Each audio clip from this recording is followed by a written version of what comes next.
योगेन चित्तस्य पदेन वाचा मलं शरीरस्य च वैद्यकेन योपाकरोत्तं प्रवरं मुनीनां पतञ्जलिं प्राञ्जलिरानतोऽस्मि।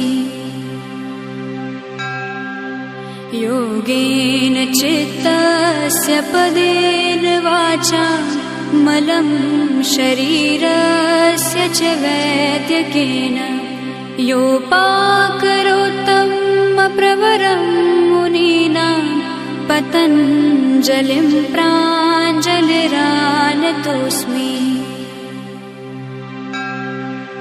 योगेन चित्तस्य पदेन वाचा मलं शरीरस्य च वैद्यकेन योपाकरोत्तं प्रवरं मुनीनां